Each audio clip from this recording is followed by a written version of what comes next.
ಆ, ನಮಸ್ಕಾರ. ನನಗೆ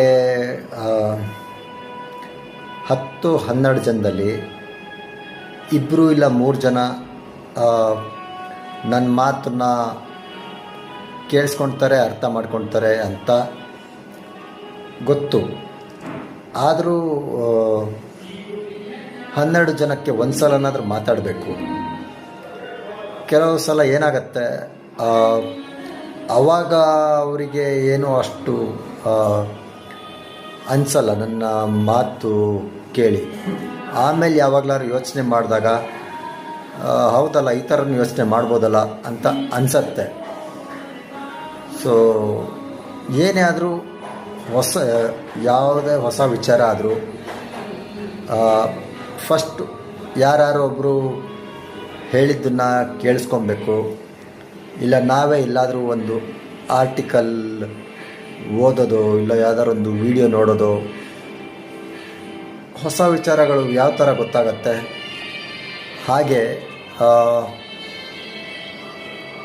12 ಜನಕ್ಕೆ ಒಂದು ಸಲನಾರು ಮಾತಾಡಬೇಕು. ಆಮೇಲೆ ನಿಜವಾಗ್ಲೂ ಆಸಕ್ತಿ ಇರೋರು ಮತ್ತೆ ಬರ್ತಾರೆ, ಮಾತಾಡ್ತಾರೆ, ಇನ್ನೂ ಹೆಚ್ಚು ತಿಳ್ಕೊಳ್ತಾರೆ. ಅದು ಆಗಿದೆ. ಅಂದರೆ ನಾನೆಲ್ಲ ಏನೋ ಇಮ್ಯಾಜಿನ್ ಮಾಡ್ಕೊಂಡು ಹೇಳೋದಲ್ಲ. ಬೇರೆ ಯಾರು ನನ್ನ ಮಾತು ಕೇಳಲ್ಲ,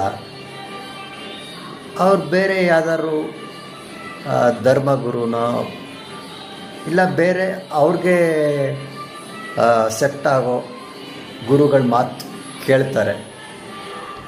ಸೊ ಆ 2-3 ಜನ ಇದ್ದಾರಲ್ಲ, ಅವರು ನನ್ನ ವಿಡಿಯೋಗಳನ್ನು ಹುಡುಕಿ ನೋಡ್ತಾರೆ.